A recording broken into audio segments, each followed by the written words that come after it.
Hey guys, it's Emily. I was about to start on my maths homework and then I was like, that sounds really boring. Instead, I want to film a review discussion video about A Court of Silver Flames by Sarah J. Maas because I just finished this book this morning and I have a lot of feelings about this, and I'm a huge fan of the A Court of Thorns and Roses series. So I really wanted to capture my thoughts about this book since I've just finished it. I've already forgotten a lot because as I was reading it, I wanted to do a vlog of me reading it. But as soon as I bought it, a couple days later, I got really sick. So I've been home for a while, and if I sound kind of disgusting or look kind of disgusting, I am still kind of sick. So I didn't really want to film while I was reading it. So I had a lot of reactions to scenes, but I can't remember everything I reacted to. So I just wrote down a list of things I liked and disliked about the book. So yeah, I just want to start by saying I really hated the first half of this book, approximately the first half to 2/3. I was going to give this book 2 stars, maybe 1 star. I was so disappointed. It felt so wrong. It felt so different. And now that I've compiled my list, I can see there's a few more things in the what I didn't like section of my list of what I liked and didn't like than what I did like. So I'll just go through that. I can't remember everything I didn't like because, as I said, that was in the first half of the book, but I tried to remember as much as I can.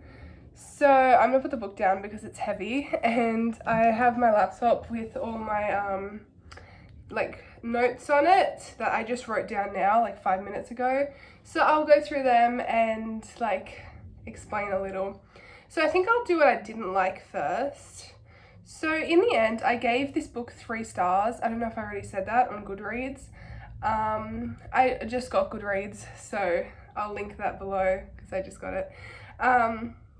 So they are not in order according to plot or importance. They're just randomly as I thought of them. So the first thing I didn't like about this book at all was Nesta and Cassian's relationship in the first approximately half to 3/4 of the book. Also, this video will contain spoilers. But anyway, before they became mates, I really hated their relationship. I thought Nesta was just using him, and although she really did love him, she wouldn't admit it to herself or him. So technically she was just using him, and I don't want to get into it, but this book had way too many sexual scenes. It was really kind of uncomfortable and disgusting for me to read. I don't know. I literally commented on Sarah's post the other day. I was like, can you put less of those scenes in the next book? Because I don't get anything out of reading that. There's no plot development. It's I don't know, it's just gross. Anyway, so yeah, I thought Nesta and Cassian before they were actually in love, I liked when they were arguing at the very beginning. I liked their fighting, and then I liked when they were actually in love, but I didn't like the stuff in between. The next thing I didn't like was the other characters were really dry. That's what I have written here, Reese especially. So in this book, literally Feyre and Reese are so boring. The thing I like about the other books is that they had just met and they were going through so much, so they were really interesting characters. But now that Feyre's pregnant, Reese is just a dad, and he's kind of boring. So yeah, and I hated how all the other characters treated Nesta. I was she's gone through so much, and they treat her absolute shit. And that I really like Nesta's character because I feel she's most relatable. I'm not saying my life's anything like hers, but just that feeling of not being good enough, and then feeling you have to prove yourself. And the way that they were treating her, these people who are supposed to be her family, that wasn't making it any easier for her to get over what happened in the war and stuff. So yeah, and especially Amren, how Nesta and Amren were friends. I don't even remember them being friends because I read the other books years ago, but it's she talks about it, and I was so sad for Nesta because at the beginning of the book she literally had no one. So the next thing I didn't like was Elaine's whole character, Elaine the middle sister, because there were so many parts in the story. Well, there are at least 2 or 3 where she got mad at Nesta for not trying.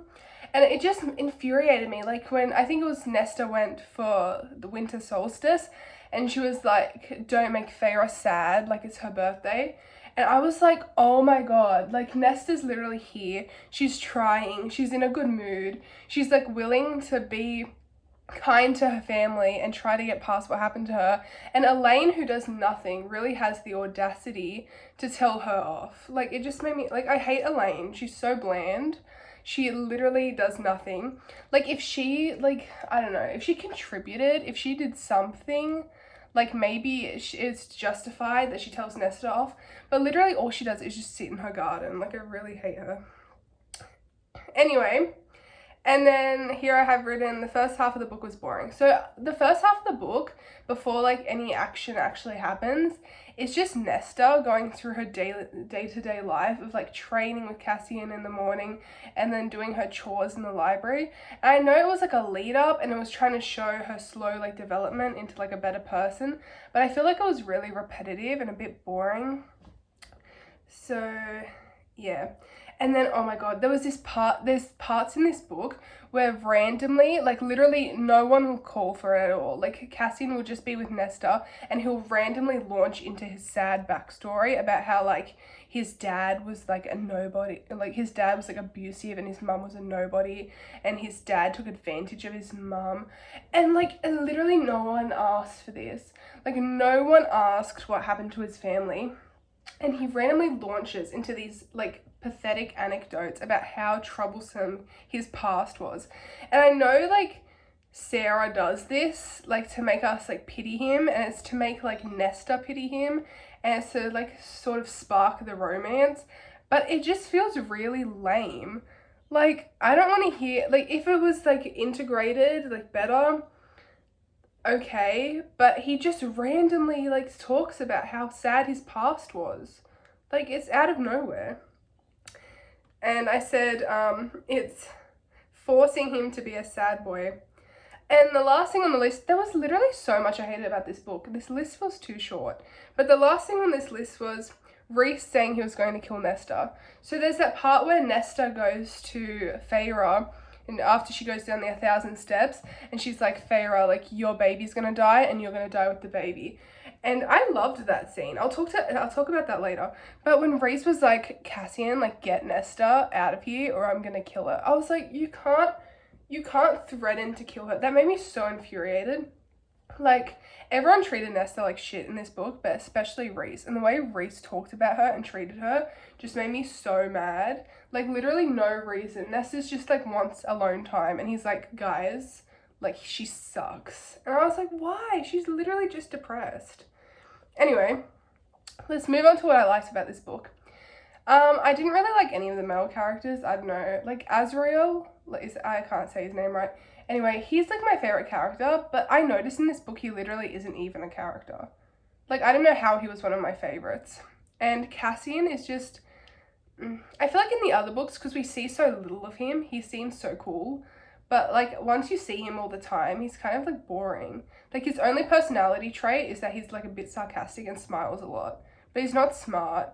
He's kind of boring. I don't know.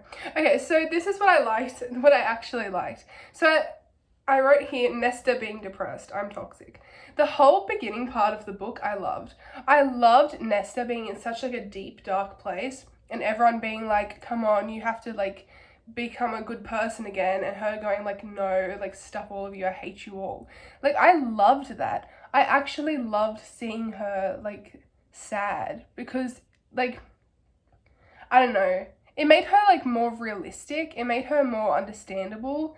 It's like after the war, everyone just went back to normal. They was all happy again. But Nesta actually was affected by it, and she actually shows that. And the fact that like everyone told her off because of it kind of made me angry. But I liked that she was sad. I loved her arguments. I loved when she fought with Cassian because he was so insensitive.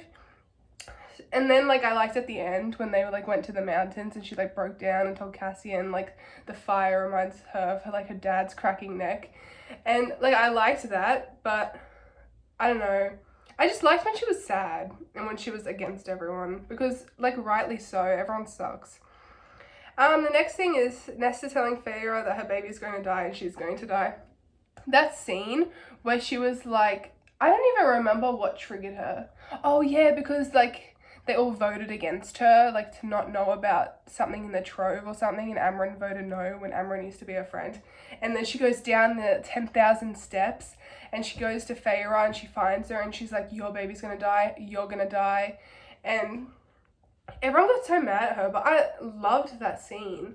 I loved how she was like, it's just more, it's so realistic. Like, she was hurt and she needed to release like that feeling, that anger onto someone else. And you know what? Good she told Feyre, because literally everyone was keeping her in the dark, and that's so toxic. Like, Reese was like keeping her trapped in that security like bubble or whatever, and no one was gonna tell her that she was gonna die. Like, that's more toxic than telling her that she is gonna die. So I liked that Nesta spoke up. The next thing is Nesta's friends, Emery and Gwyn. Sorry if I said that wrong. That was my favourite aspect of this book, like Nesta making friends and like the girl power and stuff. I loved like at the end when they were in that Hunger Games type like scenario and they were looking after each other and they were going up the mountain and like they were in the tree, like telling their sad history stories of like their past. And like, I loved that. I loved how she had the two best friends and how she found her people and how she kept saying, like, she found her family. And when they made the friendship bracelets. Sorry, I'm just ranting now. But, yeah, I love the girl power, the friendship. And then here I have the Hunger Games aspect. So I was, like, a massive fan of the Hunger Games when I was younger. So I loved that whole, like, being in the forest and having, like, fight for their lives to, like, survive for a week. Like, I loved that. That was, like, the highlight of the book for me. So, yeah. And then I loved Cassian and Nesta argument when they become mates. I watched a couple reviews for this book already. They've already, like, been uploaded. And literally, like, so many people say that they hated that part where Nesta and Cassian were, like, all in love. And then, like, she finds out that he knows they were mates. And she gets all cranky because she's like, oh, well, if I admit I'm a mate, I'm not a human anymore. Sorry, I'm like losing my voice because I'm sick. And the part where Cassian goes like, oh, well, I don't want to be shackled to you. Like, I stopped. I couldn't read. I screamed. I was like ranting to my sister because something about fights, like, I know it's toxic, but I love reading the fight scenes, like the arguments. Like, I love it. I love it so much when Nesta and Cassian fight. And I know that's bad, but I don't know. There's something about their arguments are so good. But that part when Cassian's like, oh my, I'm like shackled to you, and she gets so mad, and then she like calls in the bug and she's like, leave, and then she goes to Emery's house and they get kidnapped. Oh my god, I love that. Next thing is Nesta's growth. I like I said, I did like when she was depressed, but I like how she went from like such a depressed person to such an open person. Like, and like loving, and like the inner circle, like they all become friends with her. But what I didn't like, I thought it was kind of unrealistic. Not unrealistic, but like they treated her so poorly for like a year. And then like as soon as like she realizes Cassian's her mate and Feyre nearly dies, she's just happy with everyone again. Like, Reese gave her gifts. Like, gifts is not enough, okay? Like, Reese was literally so abusive to her and so, like, mentally. He said he was going to kill her, and then he gives her gifts, and, like, everything's all fine. She's, like, loves the inner circle. So I was like, like, Nesta, keep hating them. Like, we hate them, remember? And then the last thing I liked about this book was... Did I manage to turn Nesta's growth into something I disliked when it was something I liked? Wow, I did. Anyway, the last thing I loved was the ending scene when Nesta and Elaine and Feyre and Feyre's new baby go to the dad's grave. I thought that was so cute. Like, that sounds weird. But, like, how they show the baby and then Nesta, like, turns and, like, walks down the hill to her sisters and Cassian's, like, flying up above, I think. And I just loved, like, I guess that shows her growth. Like, she went from being so against her sisters, she didn't want anything to do with them, and now, like, they're, like, besties again. So, yeah. So those were, like, the majority of my thoughts on A Court of Silver Flames, because, as I said, I can't even remember what I didn't like about the book, because I read it, like, the first half, like, last week. So yeah, those were my thoughts. Thanks for watching. Bye.